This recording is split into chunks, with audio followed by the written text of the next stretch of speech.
Hello everyone, welcome to this week's video announcements. We have made it to March, which is very exciting. Spring is just around the corner.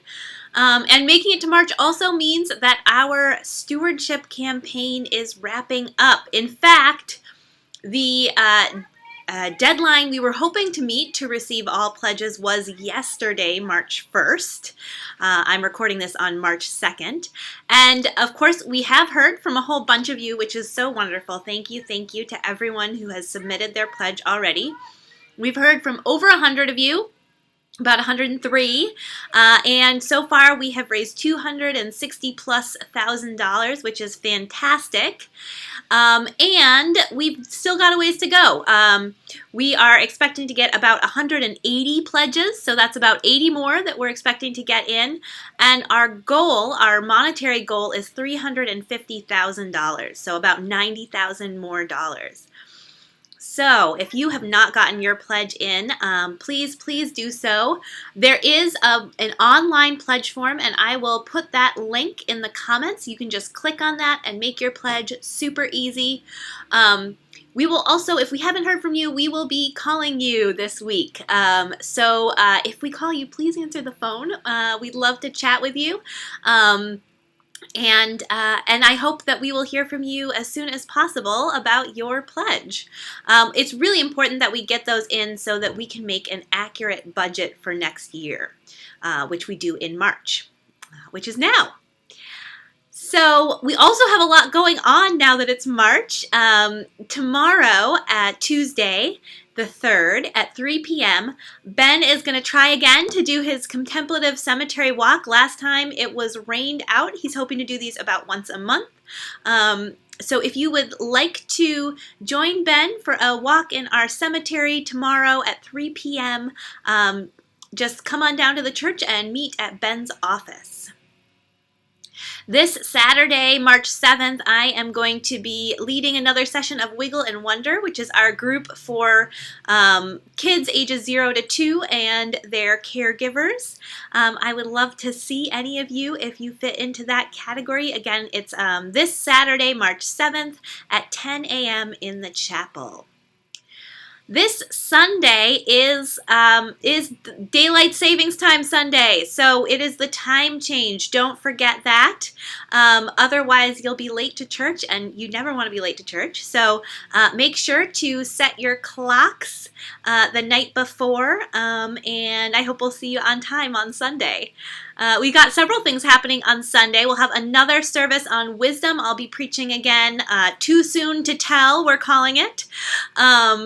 And our children will have chapel that day, so they'll start down in the Campbell Chapel, and after that go to their workshops, which looked like they had a ton of fun this past week in those workshops, so it'll be great to have those again.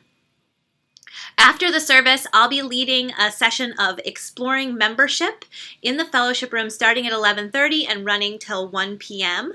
That is for people who are either interested in joining the church and becoming a member, or who are interested in learning more about becoming a member and what that looks like.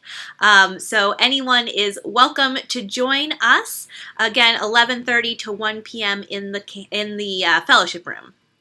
And the Men and Masculinities group will be meeting at approximately the same time in the Campbell Chapel. They'll be meeting from 11:45 to 1:15. That group is led by Ben and by Harry Perkiser, and they explore various topics about being male in this day and age.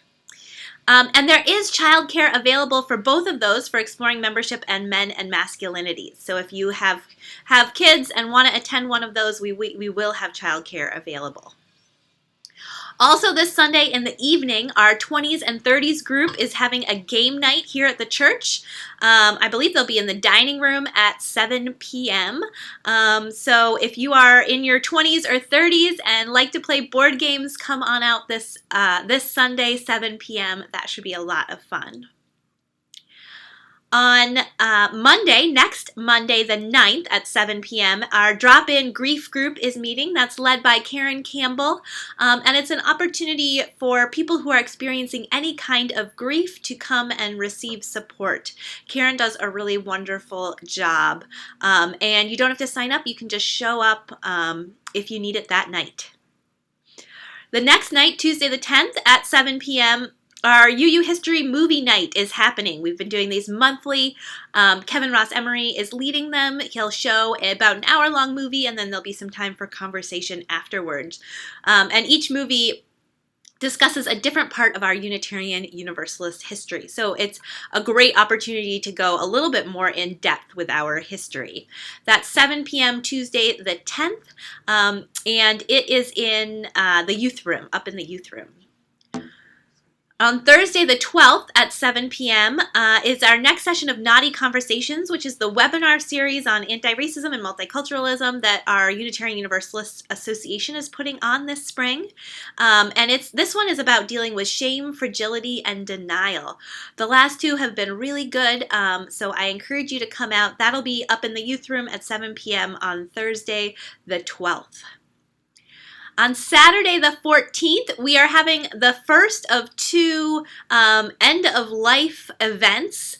That weekend, we're kind of facetiously calling it Death Weekend. So if you like talking about death and end-of-life issues, the 14th and 15th is your weekend to be here at church.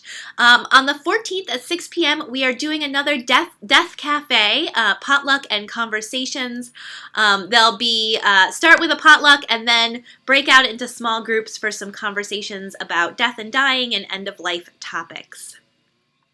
On Sunday, the 15th, March 15th, from 11:30 to 12:30, we have a speaker coming from the Final Exit Network to talk about right to die topics. The speaker is Reverend Michael M. Morse, and he is going to talk about relinquishing life versus suicide, death with dignity, advanced directives for Alzheimer's disease and dementia patients, New Hampshire's medical aid in dying initiatives, the Final Exit Network and how that works, and more.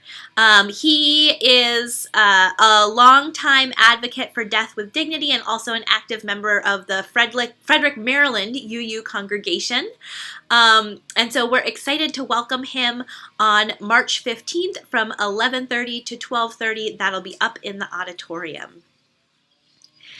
And as I've been mentioning for a few weeks now, later this spring, there's a couple of opportunities to be involved in our larger denomination. The first is the Northern New England District Spring Assembly and Annual Meeting, which is happening April 24th and 25th. It is happening right here in Nashua at our church, so it's really easy to come to.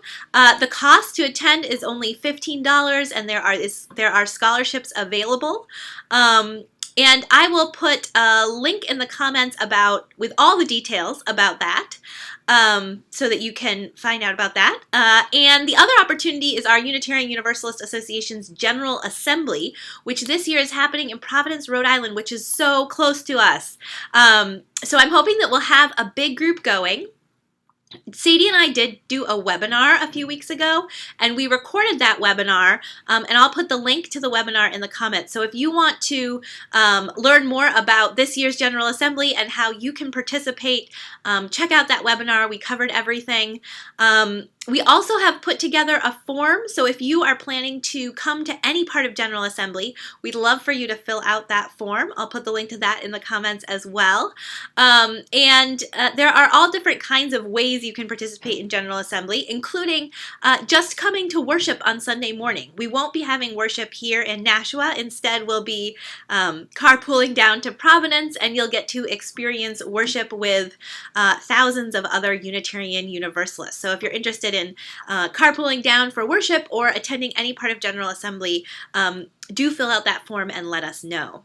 Now, for both of those things, the Northern New England District Spring Assembly and the UUA General Assembly, we do need lay delegates who will be able to vote on the things that come up for vote. at those meetings. We get 6 delegates at each one. So, if you are interested in being a delegate and having a vote and representing our congregation at one of those meetings, talk to Brenna Woods. She's our congregational vice president, and she is in charge of delegates. That is it. That was a lot, but that's what I've got for this week. If you have anything you'd like me to include next week, make sure to just send me a note by Monday morning at 9 a.m. and I will include it. I hope you have a wonderful week, and I hope I'll see you on Sunday.